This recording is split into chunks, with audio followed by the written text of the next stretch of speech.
Vamos lá para análise macro.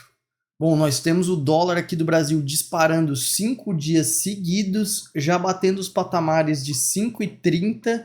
Nós temos a bolsa desabando 5 dias seguidos também e com força todos os dias da queda. E nós temos o Haddad falando que isso é muito mais por fatores externos do que internos. E a gente vai ver que não é bem assim. Outro fator que aqui no Brasil tudo pode acontecer é que a justiça suspendeu a suspensão que ela tinha dado por presidente do conselho da Petrobras. É exatamente o que vocês ouviram. Ela suspendeu a suspensão que ela tinha dado. Então eu vou falar um pouco mais sobre isso e também sobre o que está acontecendo lá no mundo, né? Nos Estados Unidos. As bolsas ontem também caíram, agora elas estão subindo. Na Europa lá, a gente tem as bolsas positivas agora, mas eu vou dar um contexto geral do que está acontecendo no mundo e no Brasil para ver o reflexo e poder passar para vocês o reflexo para a nossa bolsa aqui hoje e para o movimento dela no dia, né? E já para deixar avisado aqui, antes de a gente ir para o conteúdo, hoje é o último dia das inscrições da mentoria do Método Macro, onde lá eu vou explicar exatamente como eu faço para transformar esses acontecimentos aqui do Brasil e também do mundo numa fonte de renda, fazendo os investimentos e as operações aqui no mercado brasileiro, beleza? Então, já para mandar um abraço para todo mundo que está inscrito, a gente já está com o grupo aberto, os módulos já estão abertos lá e todo mundo já está fazendo, então hoje é o último dia, nossa primeira aula é hoje à noite, beleza? Então quem quiser eu vou deixar o link da live aqui, que explica como é que é o método, e também lá tem o link da aquisição da mentoria do Método Macro, beleza? Então, bora para cima. Bom, como eu comentei, aqui no Brasil o dólar já disparou aí o 5º dia seguido, ontem fechou na máxima novamente a quase 5,30 e a bolsa também está caindo a 5 dias seguidos. Tudo isso está sendo voltado, claro, tem interferência do setor externo? Tem, só que o principal fator dessa disparada que fez a nossa bolsa ser uma das piores do mundo e a nossa moeda ser a pior moeda do mundo foi a mudança das metas fiscais, que tudo isso está relacionado com aquele arcabouço fiscal, se lembra? Que o arcabouço é um mecanismo para poder evitar com que o governo gaste muito e perca o controle das contas públicas, está voltada à questão da arrecadação também, e é isso que o governo alterou, ele alterou a meta da arrecadação, e isso passa uma impressão muito ruim, porque só o fato de você ter ali a meta não quer dizer que ele vá conseguir cumprir, mas se você tinha uma meta sensata, uma meta, vamos dizer assim, otimista, passa uma impressão boa. As expectativas ficam boas que o governo vá trabalhar para aquilo. Mas como ele já alterou para cima, ou seja, ele já alterou mostrando que vai arrecadar menos e vai manter os gastos, basicamente a expectativa fica ruim. Concorda comigo? Então, é isso que o mercado precifica na hora. O mercado ele nunca trabalha no dia, ele sempre já trabalha pensando lá na frente. E o que acontece?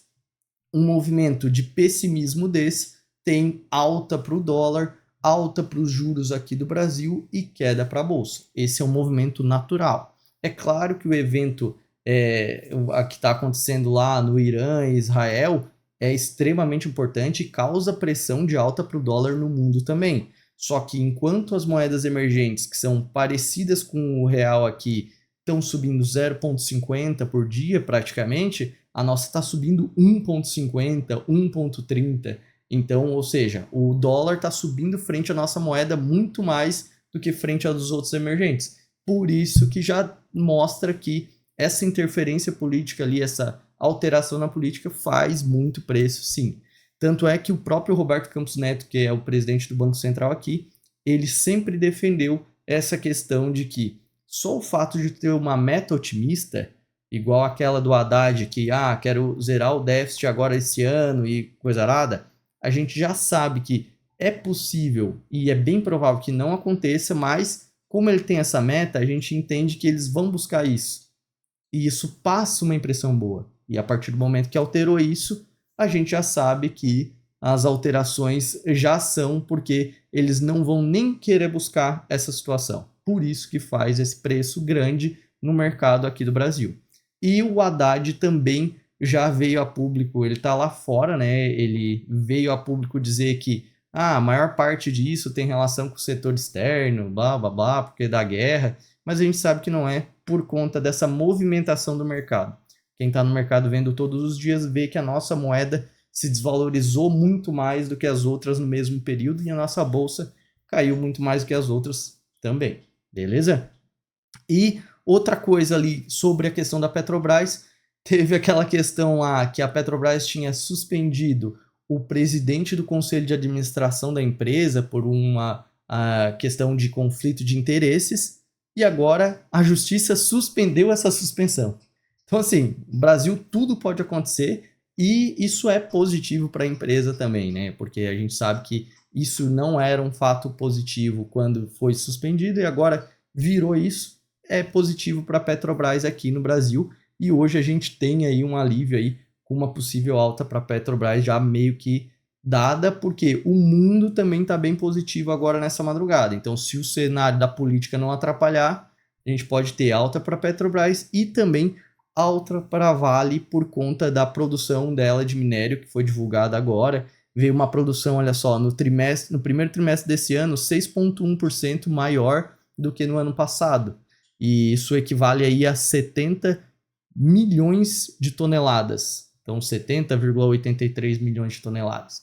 Então, isso é positivo para a empresa e mostra que hoje podemos ter aí alta para Petro e alta para Vale, se o cenário externo não atrapalhar e muito mais, se o cenário interno aqui não atrapalhar, né? Porque o externo está positivo, assim, ó. No mundo, a Ásia ela fechou mista. Só que a China, que é a que tem maior ligação com a gente aqui, fechou positiva, então para o Brasil aqui é positivo. Só tem um fato importante, é que o Japão lá caiu forte por conta da precificação que os Estados Unidos aí terão juros mais altos por mais tempo, depois que saíram os dados por lá de atividade, que ainda estão fortes, né? E principalmente depois que ontem o presidente do Fed, que é o Banco Central Americano, veio a público falar que realmente nas próximas reuniões não vai ter corte de juros por lá. E isso está fazendo com que a moeda japonesa, que já estava numa desvalorização extremamente forte, amplie isso ao ponto de chegar a 154 ienes por dólar, que é maior do que os 152 que o Banco Central atuou da última vez. Então, isso gera estresse, gera queda para a bolsa aí e desvalorização para a moeda deles lá, né? Outro fato aí interessante é que a Europa está subindo como um todo, até bem expressiva, porque lá saíram dados de inflação dentro do esperado, então isso é bom para eles, né? A bolsa sobe e a bolsa americana também está subindo nessa madrugada, o que reflete positivamente para a gente aqui no Brasil também.